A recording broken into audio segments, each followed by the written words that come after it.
Bonjour chers internautes, téléspectateurs de Presse Afrique TV HD.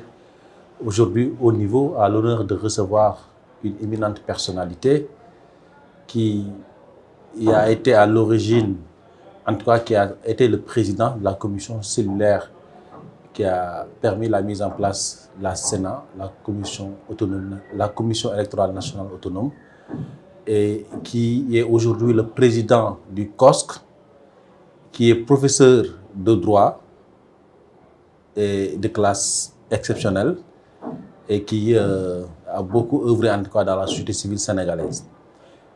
Professeur Babacar Gueye, bonjour. Bonjour Ibrahima et merci de m'inviter à cette émission. Alors donc professeur, c'est vraiment un plaisir d'être là avec vous aujourd'hui dans votre célèbre institut qui a pignon sur rue à Dakar. Et depuis combien de temps maintenant? L'Institut existe depuis 2005. Depuis 2005. Depuis 2005, ça fait quand même 19 ans, presque 19 20 ans. ans. Voilà. Mes félicitations à vous. Merci beaucoup. C'est pas très évident et c'est un institut très réputé qui forme en tout cas des experts en droit et dans différentes disciplines juridiques, bien entendu. Mais le propos aujourd'hui de notre visite est de revenir sur le processus électoral, de revenir un peu sur le parrainage, le contrôle des parrainages par le Conseil constitutionnel, mais également aussi un peu la Sénat, son véritable rôle. Parce que comme vous avez été le président de la commission cellulaire qui a en tout cas travaillé pour la mise en place de cette Sénat-là, vous avez peut-être un mot à dire par rapport à ça. Quel a été, disons, votre cahier de charge, ou en tout cas vos TDR pour la mise en place de la Sénat?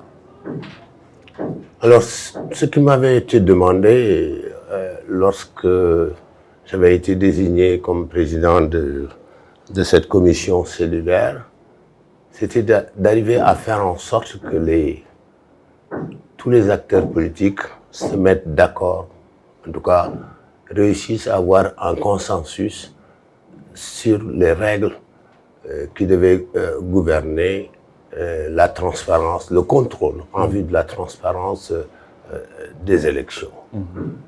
Alors, à l'époque, on avait l'ONEL.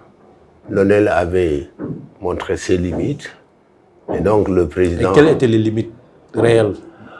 C'est l'absence de pouvoir. L'absence de pouvoir, l'absence d'autonomie. Et donc, il m'avait été demandé, le président Wade, à l'époque, m'avait demandé de réfléchir à une structure qui serait chargée de contrôler et d'observer les élections, mais une structure qui aurait beaucoup plus de pouvoir que l'ONEL.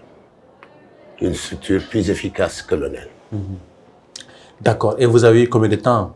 Et comment, en fait, le travail s'est passé? Parce qu'on dirait que c'était beaucoup plus inclusif et vous avez quand même eu du temps à travailler avec les différents acteurs politiques à l'époque. Écoutez, le travail a duré plus de 2 mois. Il a fallu discuter. J'ai commencé par mettre en place toute une équipe composée essentiellement de juristes, des collègues de la faculté de droit. Et nous avions en face de nous entre 80 et 100 organisations de la société civile. Et donc, avant de commencer le travail proprement dit, nous avons fait quelques études. Des études sur les différentes OGE, organisations de gestion des élections, qui existaient. À travers l'Afrique? À travers l'Afrique. L'ONEL, la Sénat, la CENI. C'était les 3 organisations. Nous avons donc fait une étude comparative. Et puis, j'ai pris mon bâton de pèlerin, j'ai fait un voyage dans les pays de la sous-région. J'ai notamment fait un voyage particulièrement intéressant au Bénin. C'est d'ailleurs à partir du Bénin que j'ai eu l'idée de proposer aux acteurs politiques de proposer le nom de Sénat.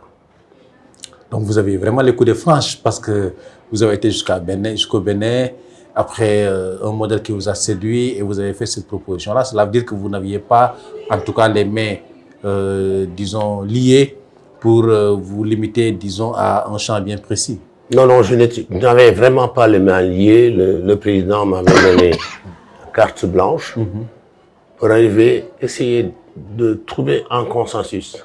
Arriver à un consensus sur un type d'organisation bien précise qui serait chargée de superviser, de contrôler les élections, d'observer les élections, mais avec plus d'efficacité que l'ONEL qui avait montré ses limites. Mais à l'époque, certainement, vous deviez faire face à, disons, des opposants, mais aussi à des leaders politiques comme Abdoulaye Bathily, comme Amath Dansokho, comme également beaucoup d'autres leaders qui ont de la bouteille et qui, comme, sont très critiques. Et est-ce que votre travail a été facile, quelque part, pour, disons, la mise en place de la Sénat? Et quels ont été les écueils auxquels vous avez fait face? Alors, le travail n'a pas été facile. Parce que les partis de la mouvance présidentielle ne voulaient pas de changement, en réalité. Voulaient en rester à une structure ressemblant à l'ONEL. Ne voulaient pas vraiment d'évolution. C'était vraiment la position minimaliste. Mais en face d'eux, il y avait les partis dont vous venez de parler, et d'autres qui étaient dans l'opposition radicale. L'AFP, le Parti socialiste n'exprimait pas forcément, n'avait pas une position très figée. Okay. Mais ce sont les partis de gauche, la gauche radicale, qui avait une position figée, très précise, qui était de dire nous voulons une CENI. Nous voulons une CENI. Donc il y avait ces deux extrêmes, le minimum et le maximum. Et donc entre les deux, il fallait trouver la possibilité de réaliser un compromis. Et c'est ce que nous avons fait, ce que nous avons réussi après 2 mois de discussion. Ça n'était pas facile. Il y a eu des moments de rupture. Oui, il y avait eu des blocages en un moment. Des blocages. Ouais. Il a fallu faire beaucoup de diplomatie, jouer avec beaucoup de tact pour arriver à les convaincre, à les faire évoluer dans leur position. En un moment, il y a eu l'arbitrage du président Abdoulaye Wade. Oui. Et c'était à quel niveau? Alors, je ne me souviens plus, parce que c'est un peu vieux dans ma tête, mais je sais qu'il y a eu un moment où le président de la République a fait un arbitrage. Mais je crois que c'est plutôt vers la fin. Vers la fin que le président a décidé de ne rien changer. Sur les conclusions. Oui. C'est vers la fin. Et ce qui a été une position de grandeur, parce que en tant que maître du jeu, président de la République, il aurait pu quand même intervenir sur les résultats. Absolument. Et disons, pencher d'un côté ou d'un autre, quoi. Absolument. À aucun moment, d'ailleurs, je n'ai senti sa présence dans le processus, dans les négociations avec les différentes parties prenantes. Je n'ai jamais reçu d'instructions. Je ne les aurais pas acceptées de toute façon. Je n'ai jamais reçu d'instructions pendant tout le temps que le travail a duré. Qui était le ministre de l'Intérieur à l'époque? C'est Ousmane Ngom.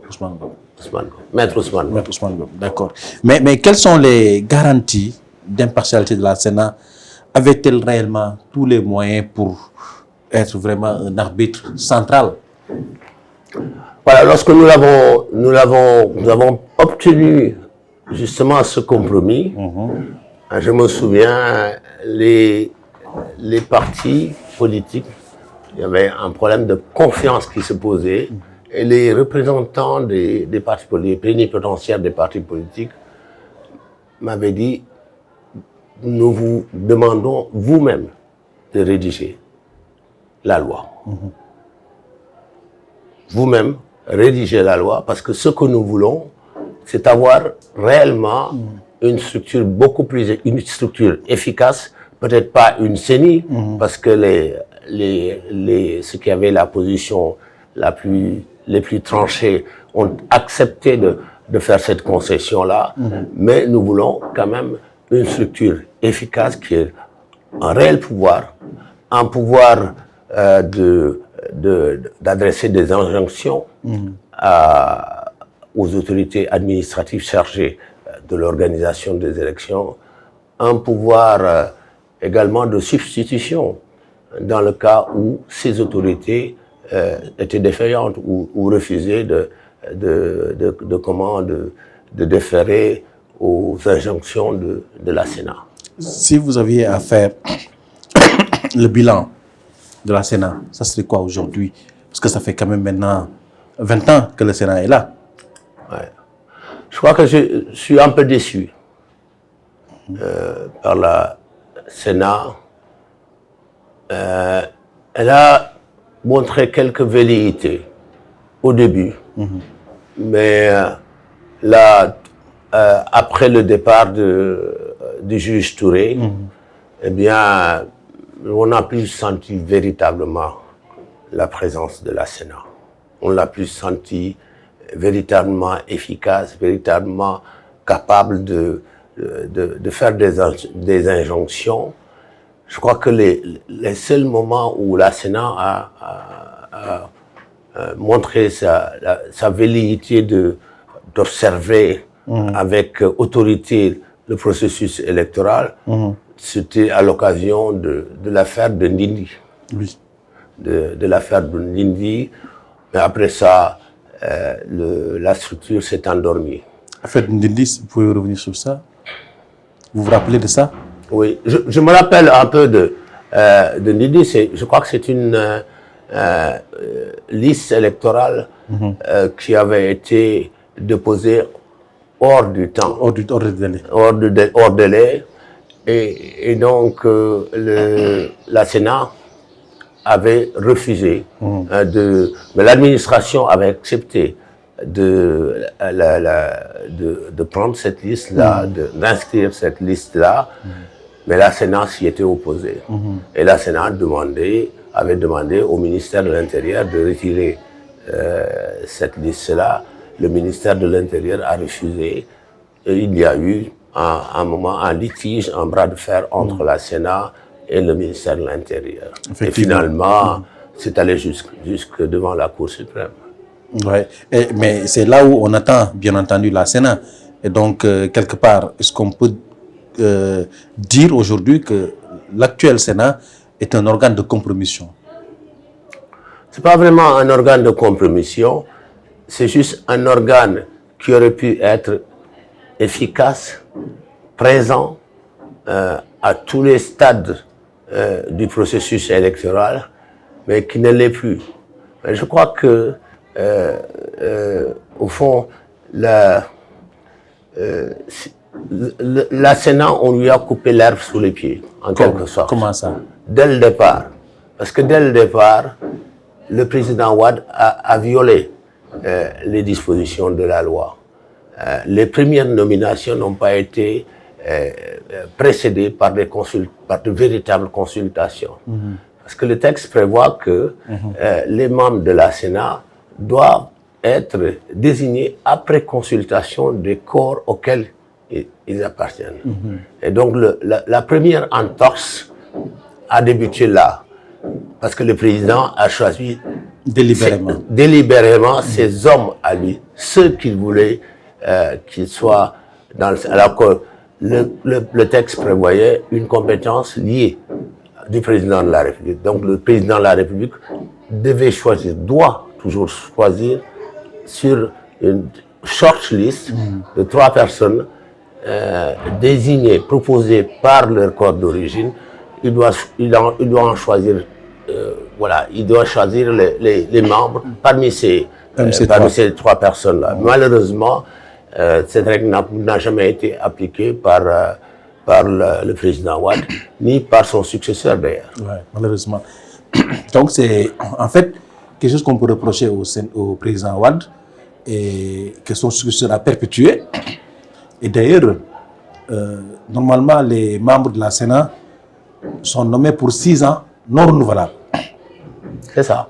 Mais il y a eu des membres qui ont été là du début jusqu'à ce qu'ils soient limogés tous, et une mesure arbitraire, n'est-ce pas, par le président Macky Sall. Oui, malheureusement, hein, parce que il y en a dont le mandat était terminé depuis plus de 5 ans, depuis plus de 6 ans. Oui, voire 10 ans. Voilà, et qui étaient encore là parce que tout simplement, ils ne faisaient pas ombrage à la DGE, à l'administration. Et c'est cette année seulement, cette année-ci, enfin l'année dernière, puisqu'on est en 2024, c'est lorsque la Sénat a commencé à vouloir véritablement appliquer ses prérogatives que le président a décidé de changer entièrement la composition de la Sénat, de renouveler complètement la Sénat. Mais justement, que dites-vous de ce décret de nomination des membres de la Sénat? Alors, avec tous mes camarades de la société civile, nous avons déploré, nous avons décrié ce décret qui n'est pas conforme à la loi de 2005 portant création de la Sénat, qui n'est pas conforme à l'article 11 de la Sénat. Mais c'est une violation manifeste. Est-ce que vous vous limitez seulement à dénoncer, à décrier? Mais quels sont les moyens dont dispose COSC et la société civile pour quand même faire ployer le pouvoir? Nous n'avons pas seulement dénoncé, un d'entre nous a introduit un recours, en l'occurrence Ndiaga Sylla a introduit un recours que nous avons soutenu. Vous l'avez soutenu comment? C'est-à-dire lorsqu'il a décidé d'introduire son recours, nous en avons discuté. Nous en avons discuté et nous lui avons apporté notre soutien.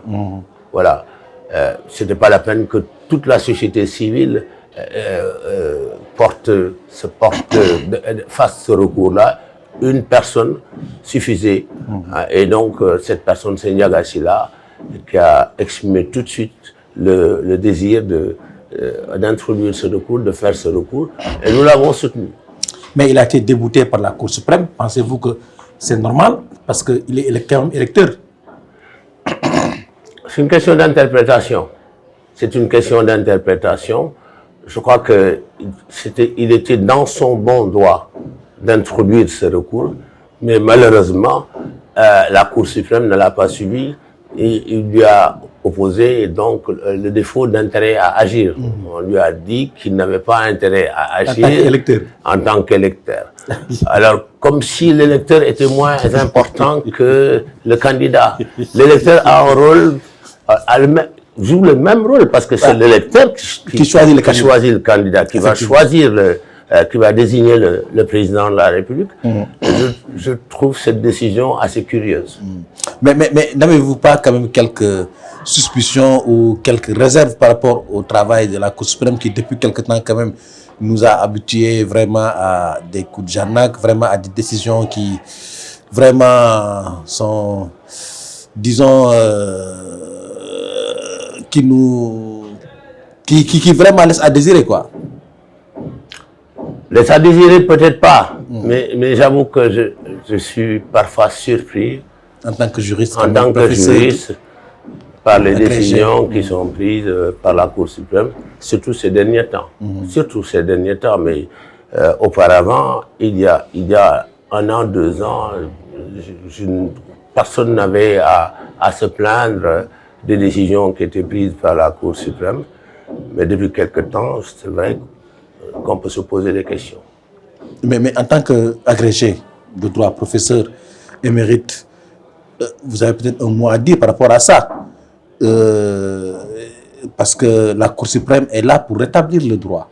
Et là, en cas de défaillance, en tout cas des cours et tribunaux, en cas de défaillance de certaines, disons, juridictions, notamment les tribunaux de grande instance et autres, en fait, c'est quasiment le dernier ressort. Mais si la Cour suprême est défaillante aujourd'hui, il y a problème, n'est-ce pas?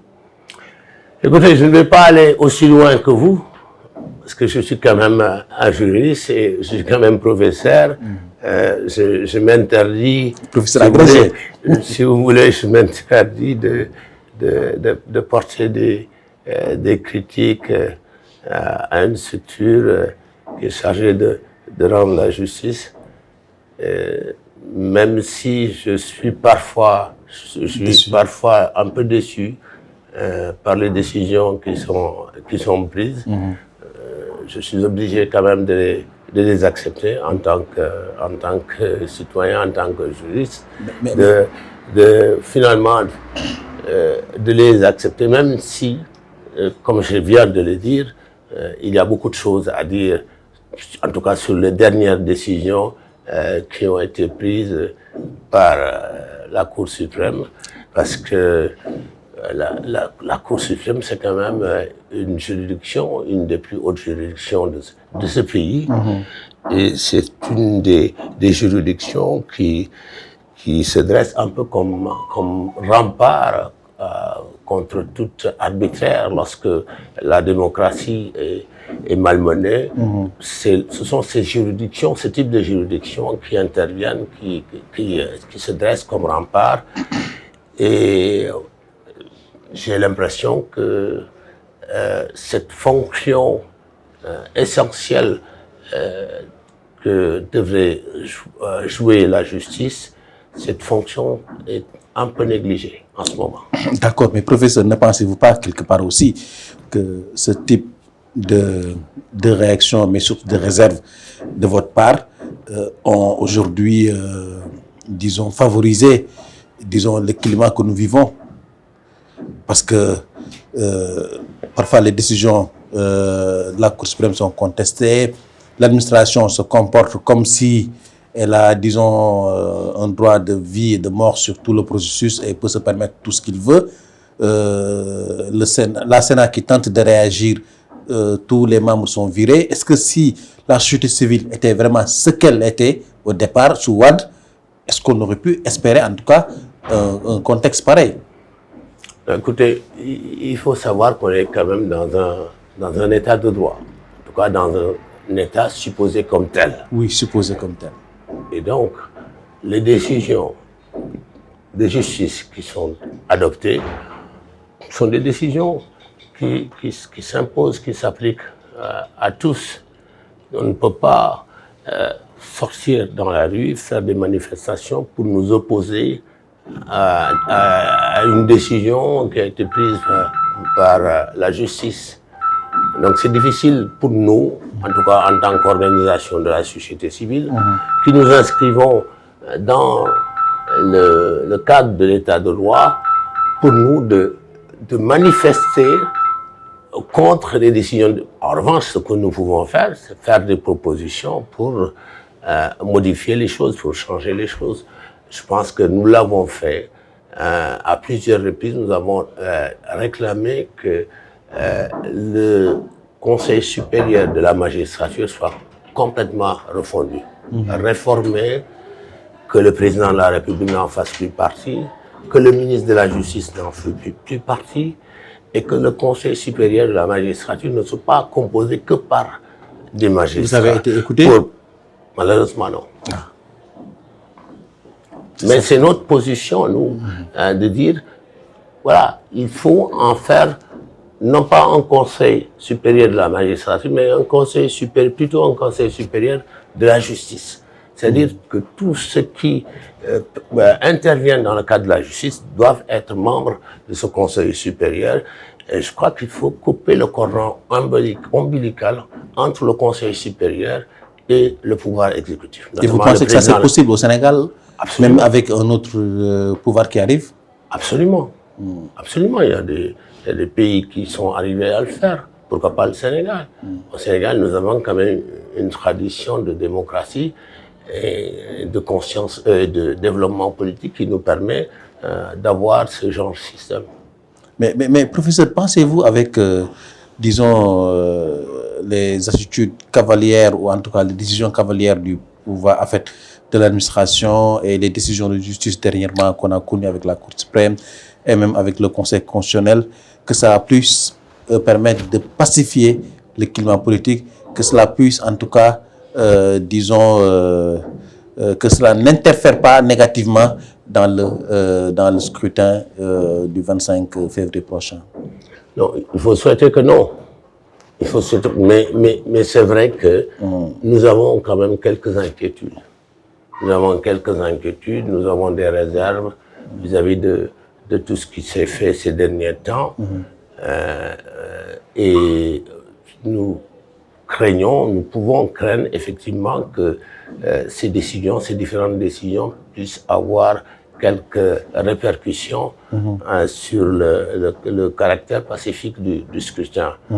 C'est la raison pour laquelle, eh bien, nous essayons, dans la mesure du possible, d'appeler à un dialogue pour rétablir un tout petit peu la confiance entre les différents acteurs. Étant entendu que lorsque une décision de justice est prise, elle est exécutoire, il n'y a plus rien à faire. Mais pensez-vous qu'il est possible de rétablir, disons, cette confiance entre les acteurs? Parce que là, quand même, c'est mal barré, hein, on dirait. Je crois qu'il faut un dialogue.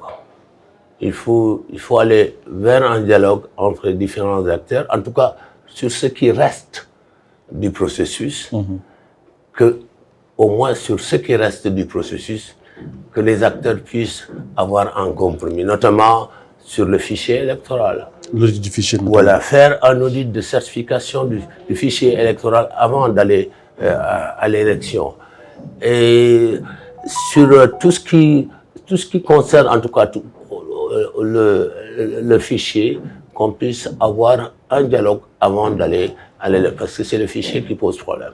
Oui, mais c'est le fichier qui pose problème. Mais pensez-vous que Macky Sall ou le gouvernement soit dans les dispositions pour quand même qu'on aille vers cet audit du fichier, qu'on aille vers, disons, des concertations, des discussions pour vraiment rétablir cette confiance-là?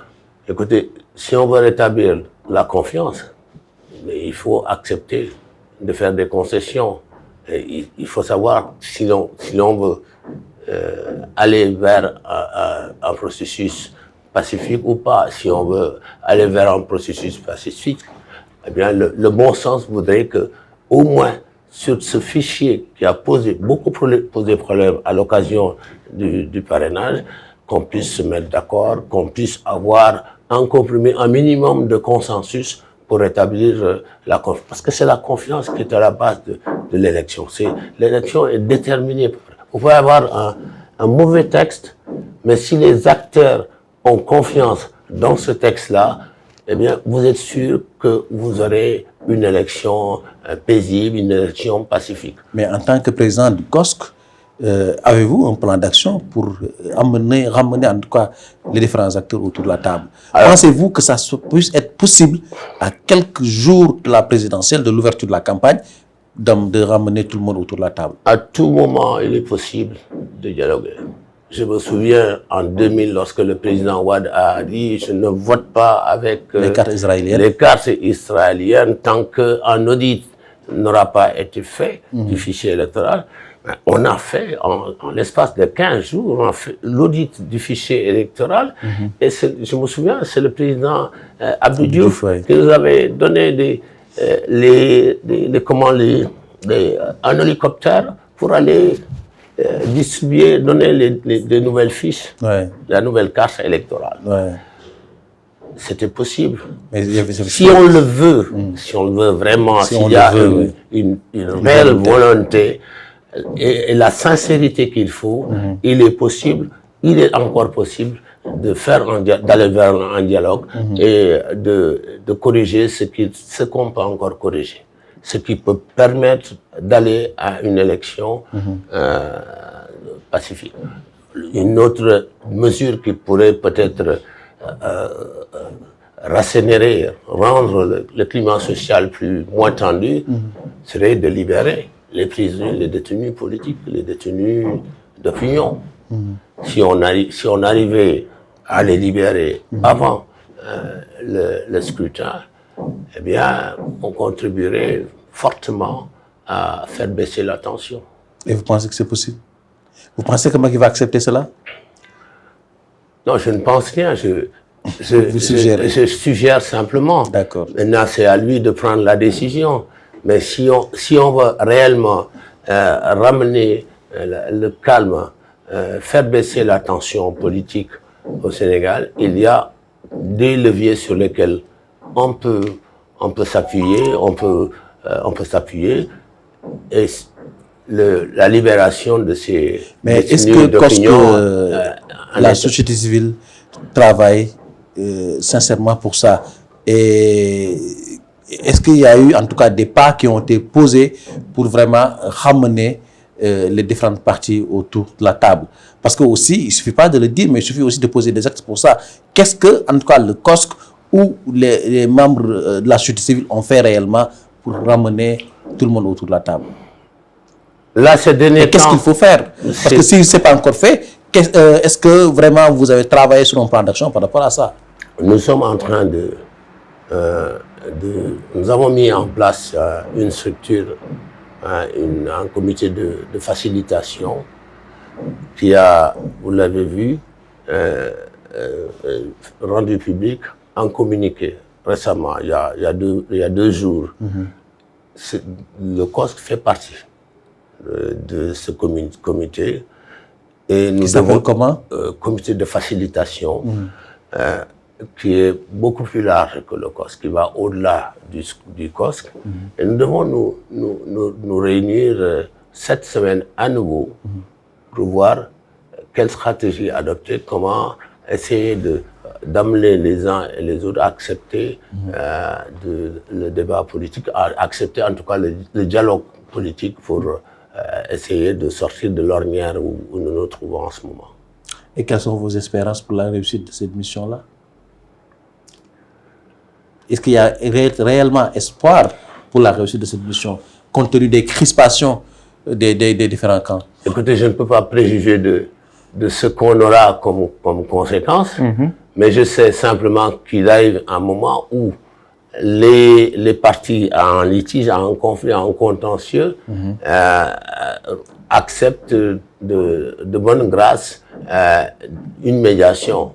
Je crois que tous les conflits se terminent autour d'une table. Alors ce que nous voulons, ce que nous souhaitons, c'est que cette médiation, ces tentatives que nous allons entreprendre, que ces tentatives arrivent au bon moment. Si elles arrivent au bon moment, ça veut dire que si les protagonistes, les différents protagonistes acceptent, ont besoin de cette médiation, nous la ferons. Mais je ne peux pas préjuger par avance du résultat que nous aurons à la suite de cette médiation. Mais d'accord. Monsieur le Président, nous sommes à mi-chemin, en tout cas, de l'émission Haut Niveau. Et nous rappelons que nous recevons pour ce numéro-ci professeur Babacar Gaye, professeur agrégé de droit et président du COSC et directeur ou président de l'Institut de droit de Dakar. Alors, donc, professeur, pour ce qui est du contrôle des parrainages, il y a eu beaucoup de plaintes et de complaintes. Et ce lundi, les partis ou les coalitions qui ont été recalées déposent un recours entre lundi et mardi. Pensez-vous que ces recours-là vont aboutir?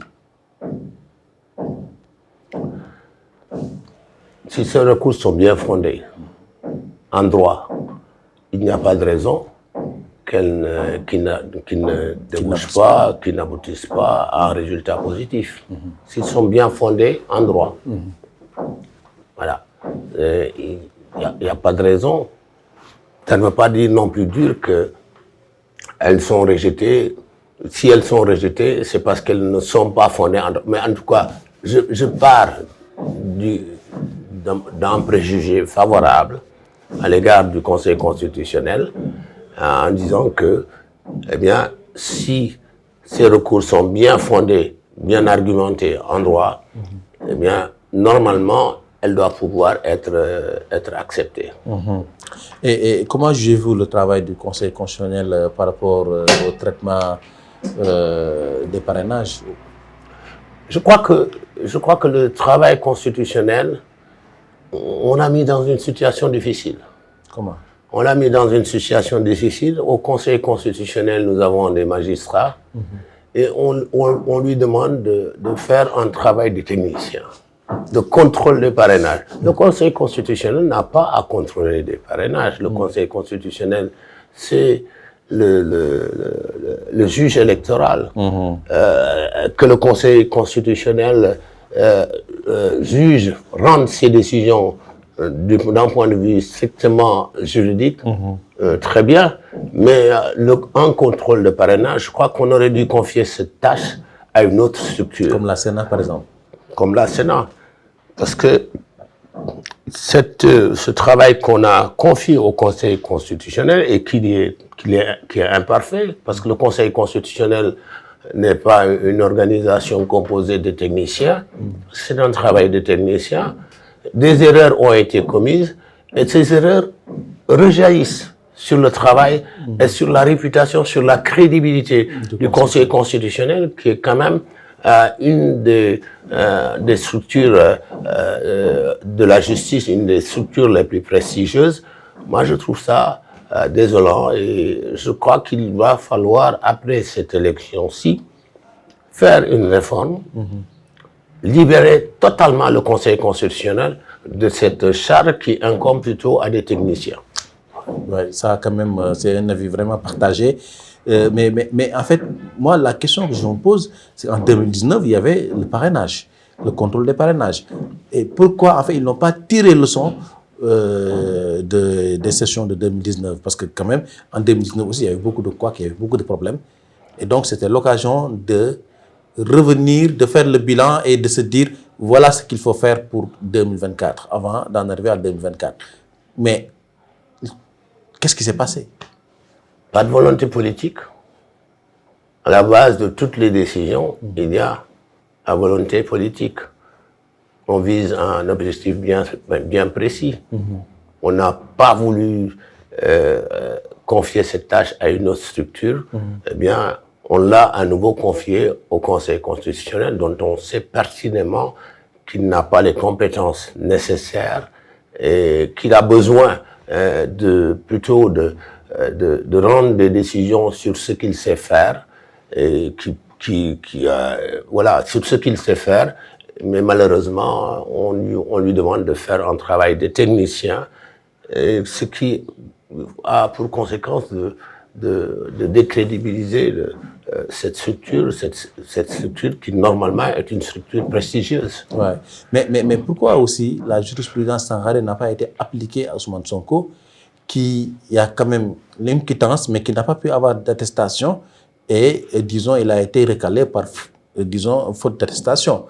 Et donc, est-ce que aussi, quelque part, ce n'est pas une des limites du Conseil?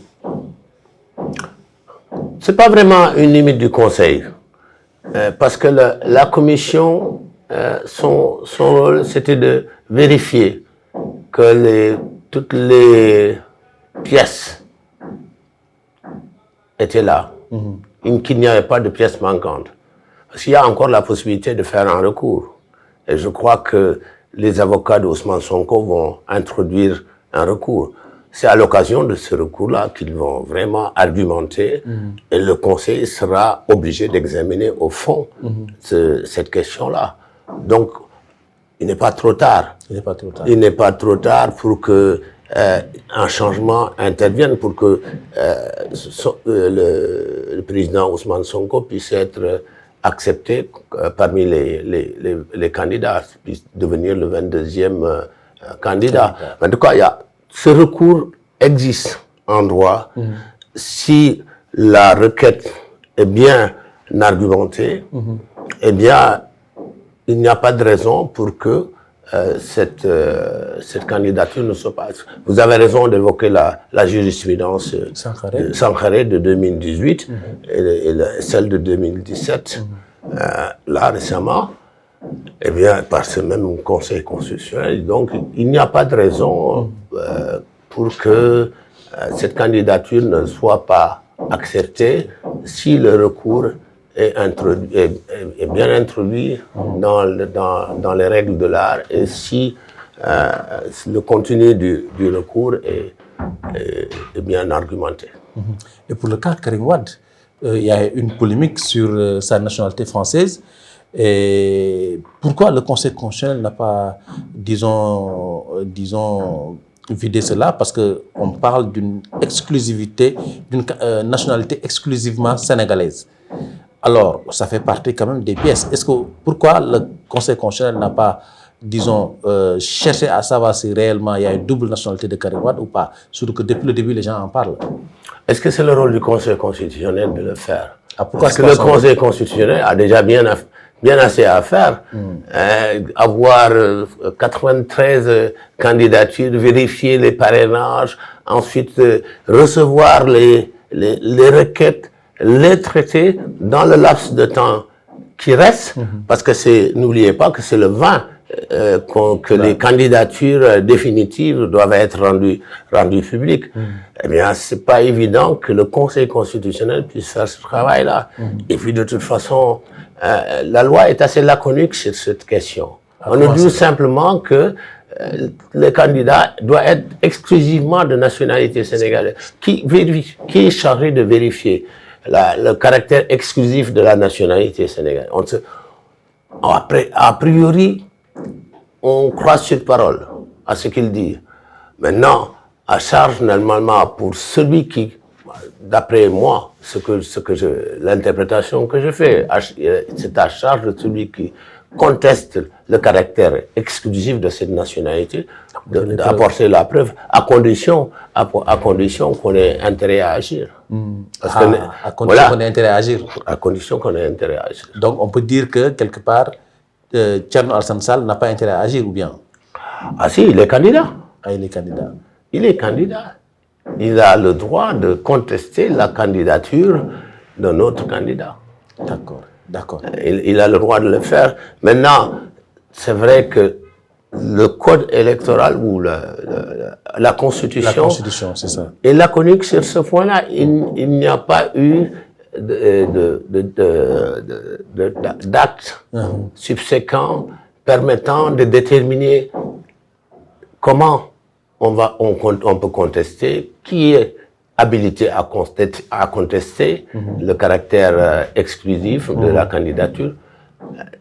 Il y a une lacune. La déclaration d'honneur, la déclaration sur l'honneur. Il n'y a que la déclaration sur l'honneur. Et si le candidat est pris à défaut par rapport à cette déclaration sur l'honneur, est-ce qu'il y a des sanctions qui sont prévues? Là aussi, le texte est laconique.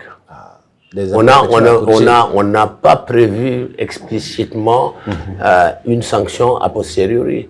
En réalité, cette disposition doit être envisagée comme une mesure a priori, c'est-à-dire comme une manière d'empêcher une candidature dont le bénéficiaire ne serait pas exclusivement de nationalité sénégalaise. Mais je ne vois pas, je n'ai pas vu dans la législation de sanctions a posteriori. Ok, donc c'est une des limites de la loi. C'est une limite de la loi, une lacune de la loi. Sans doute qu'on n'a pas abordé cette question avec tout le sérieux qu'on devrait. On ne l'a pas abordé de manière exhaustive. Mais je pense que c'est une question importante qu'il va falloir évoquer. Dans le code électoral. Ouais, il va falloir l'évoquer peut-être dans la future réforme du code électoral. Donc légiférer un peu plus précisément dans ce domaine-là. Mais Président, nous avons été au courant en tout cas que beaucoup d'électeurs, beaucoup de citoyens peinent à, disons, trouver leur carte d'électeur après la révision exceptionnelle de liste électorale. Est-ce que la société civile est au courant de cela? Nous sommes au courant. Nous sommes au courant et nous avons même interpellé les autorités administratives sur la question. Parce que nous sommes en contact avec l'autorité chargée d'organiser les élections.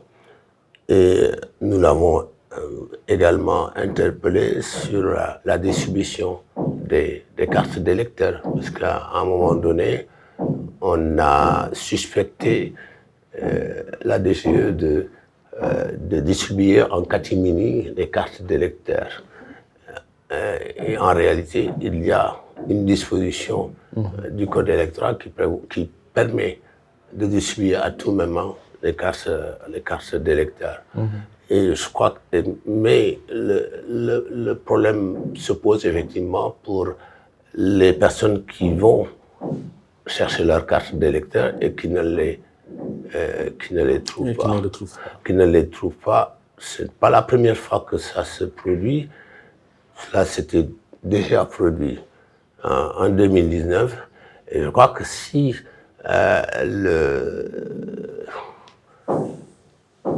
la non-disposition, la non-mise à disposition de ces cartes d'électeurs, si ces cartes d'électeurs ne sont pas mises à disposition, cela peut poser un problème pour l'élection, pour la légitimité de celui qui sera élu. Après, cela peut biaiser, si vous voulez, l'élection. Mais n'oubliez pas que c'est 45 jours avant le scrutin que cette carte d'électeur doit être mise à disposition.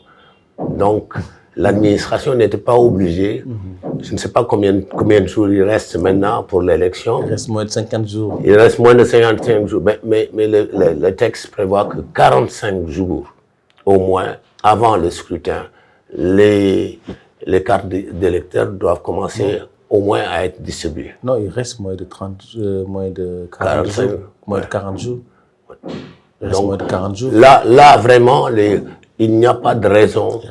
Il n'y a pas de raison pour que les électeurs ne puissent pas recevoir leur carte. En tout cas, nous avons, si vous voulez quadriller le pays, nous avons des observateurs à long terme dans chaque département. Et ces observateurs peuvent appuyer, peuvent recevoir les doléances des personnes. Les personnes qui ont des difficultés pour retrouver leur carte d'électeur peuvent s'adresser à eux. Ils vont les aider en tout cas au moins aller à l'endroit précis où ils sont censés trouver leur carte d'électeur. Mais j'avoue que c'est un problème, ça. Mais une question qui a failli m'échapper, Président. Mais pensez-vous normal que la Sénat dise qu'il n'a pas un fichier électoral à jour, alors que la révision exceptionnelle est terminée depuis le mois de mai 2023? Et pensez-vous que c'est normal? Non, là, pour vous dire la vérité, c'est inacceptable. Normalement, la Sénat, d'abord, la Sénat doit être présente à tous les stades, tout le processus. Tout le processus, il doit le superviser, y compris la révision. Par conséquent, la Sénat doit avoir le fichier quasiment au même moment que la DAF. Voilà. Et la Sénat devait avoir exactement le même fichier que la DAF. Et le fait que la Sénat n'ait pas le fichier actualisé, c'est vraiment une grosse faute. Ah oui. C'est une grosse faute. Mais donc, les rapports entre DAF, DGE et Sénat, là, on a l'impression qu'il y a une connivence quelque part. Et d'ailleurs, cela me plonge sur l'autre question. Pas forcément. Pas forcément. Oui, mais il y a parfois des tiraillements, souvent des tiraillements entre Sénat. Et ces derniers temps, il y en a eu entre la Sénat et la DGE. Effectivement. Et d'ailleurs, c'est ce qui a provoqué le limogeage de tous les membres de la Sénat. Voilà. Or, quand même, la Sénat, les membres devraient être renouvelés au tiers. Absolument, c'est ça. C'est ça qui est prévu par les textes. C'est ce qui est prévu par l'article 6, non, l'article 11. 11. D'accord. Mais maintenant, par rapport à tous ces manquements-là, pensez-vous qu'on s'achemine vraiment vers un scrutin libre, démocratique et transparent? Et vous, quelles sont vos craintes par rapport à, disons, la transparence, à la sincérité du scrutin du 25 février prochain?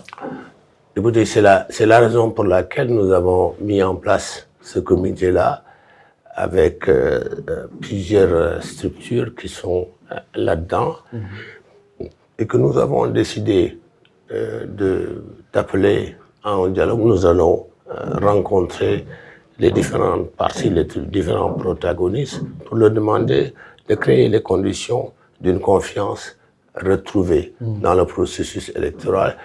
Et le principal souci tourne autour du fichier électoral, des cartes d'électeurs, la mise à disposition des cartes d'électeurs, mais également les détenus d'opinion.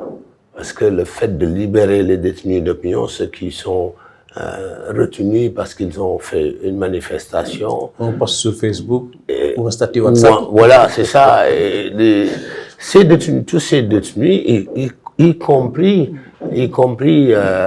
les plus importants, Ousmane Sonko et Bassirou Diomaye Faye, qui sont candidats, le fait de les libérer contribuerait à faire baisser la tension et à calmer la situation et peut-être à contribuer à ramener un peu plus de confiance. Si tout cela est couplé avec un audit de certification du fichier électoral. Alors, professeur, ma dernière question. D'habitude, le COSC, à la veille de la présidentielle, déroule un programme d'activité. Alors, pour cette année-ci, quel est en tout cas votre programme? Écoutez, notre programme, il est déroulé depuis 2 ans. Parce que nous avons un programme ñetti élections. Nous avons observé les élections locales, nous avons observé les élections législatives et nous avons mis en place tout un programme pour observer l'élection présidentielle. C'est pour ça que nous avons déjà installé dans les différents départements les observateurs à long terme qui observent aussi bien la transparence que les cas de violence, font le monitoring de la violence, monitoring de la corruption et qui nous remontent déjà les informations. Et tous les 15 jours, nous éditons un bulletin pour dire, voilà, où est-ce que nous en sommes, voici les difficultés qui sont apparues sur le terrain, etc. Donc, et nous irons jusqu'à l'élection présidentielle, et le jour de l'élection présidentielle, nous déploierons plus de 1000 observateurs sur toute l'étendue du territoire, et nous allons avoir une situation room à l'occasion de laquelle nous aurons une 50aine d'ordinateurs, d'experts en informatique qui vont nous faire remonter toutes les informations, aussi bien les incidents que les résultats. N'avez-vous pas peur qu'il y ait une coupure d'Internet le jour du scrutin? C'est un risque? Ça, c'est une appréhension, mais j'espère que c'est un risque. Le pays est suffisamment développé sur le plan politique et que la tradition de démocratie de notre pays fera qu'on n'arrivera pas à cette extrémité au Sénégal. Vous pensez? Je le souhaite de tout cœur. Vous le souhaitez, on l'espère en tout cas. Mais Président, une toute dernière question. Quelles sont les leçons que vous avez tirées des 2 précédentes élections? Est-ce qu'elles vont vous servir pour la présidentielle? Alors, les leçons que nous avons tirées des 2 précédentes élections... Les leçons essentielles. Essentielles. Ouais. C'est que ces élections se sont déroulées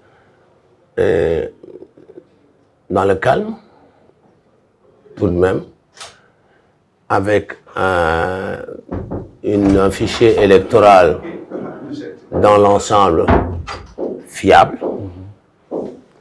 Dans l'ensemble. Fiable. Et donc, bon, il y a eu quelques difficultés, hein, quelques difficultés, notamment des élections législatives avec ces deux localités-là de Podor et de la région de Matam, où on a eu plus d'électeurs qu'on ne devrait avoir.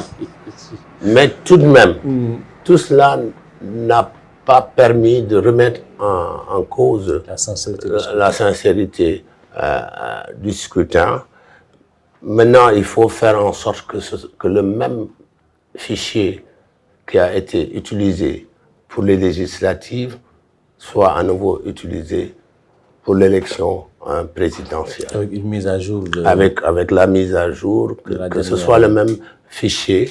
Si on a le même fichier, on peut espérer avoir une élection transparente. Il faut également espérer que toutes les personnes qui se sont inscrites puissent récupérer leur carte, les 300 000 là, qu'ils puissent tous récupérer leur carte d'électeur. En tout cas, il y a une lame de fond qui s'est dégagée de ces deux scrutins précédents. Alors, est-ce qu'il y aura une inversion de tendance ou pas? La tendance était au renforcement un peu de l'opposition, ce renforcement qui a débouché sur une quasi-parité entre l'opposition et le pouvoir à l'Assemblée nationale. Est-ce que le pouvoir a réussi à renverser la tendance, ou est-ce que cette tendance va se confirmer? Dieu le seul sait. L'avenir nous édifiera. Et pour Touba, Mbaké et autres, par rapport au couac qu'on a toujours constaté, pensez-vous qu'il y aura des améliorations, et est-ce que la société civile aussi a porté, disons, ce combat-là? Parce que quand même, à Touba et Mbaké, depuis plus d'une dizaine d'années, ou je dirais même plus d'une vingtaine d'années, chaque fois, il y a les mêmes problèmes. Et malheureusement, on ne tire jamais des leçons des problèmes antérieurs. Vous savez, le problème de Touba et Mbaké, c'est le problème d'infrastructure. C'est le problème des bureaux de vote qui sont en plein air. Et ça, c'est la responsabilité de l'administration. C'est sa responsabilité de veiller à faire en sorte que l'élection puisse se dérouler dans des lieux sécurisés. J'espère, nous allons de toute façon nous en ouvrir à la DGE en lui demandant de veiller à faire en sorte que vraiment dans ces localités qu'on puisse voter dans des lieux sécurisés pour que ce qui s'est passé la dernière fois ne puisse pas se reproduire. En tout cas, votre dernier mot, professeur Babacar Gueye? Alors mon dernier mot, c'est encore le dialogue une fois. Un appel au dialogue entre les acteurs, parce que s'il y a des troubles dans ce pays, s'il y a des dégâts, c'est nous tous qui en pâtirons. Et donc, il faut arriver à faire en sorte qu'il y ait un dialogue pour déboucher sur un compromis sur les règles du jeu, qu'il y ait un accord sur les règles du jeu électoral pour ramener, pour rétablir la confiance, et pour qu'on puisse aller vers des élections sincères. C'est ce que je souhaite de tout cœur. Donc pour ce faire, il faut nécessairement un dialogue qui pourra déboucher peut-être sur la libération des détenus d'opinion, qui pourra déboucher, je le souhaite, sur un audit de certification du fichier électoral. Si on arrive à avoir ces deux résultats, c'est déjà très bien pour la suite du processus électoral et pour le lendemain de l'élection, que nous voulons paisible. Merci. Merci beaucoup, cher professeur Babacar Gueye, que nous recevions dans le deuxième numéro de l'émission Haut Niveau. Et nous remercions aussi notre public, les téléspectateurs, les internautes qui ont suivi cette émission. espérant vous recevoir au prochain numéro et d'ici là, le scrutin du 25 février prochain. Merci, c'est moi qui vous remercie. Merci beaucoup.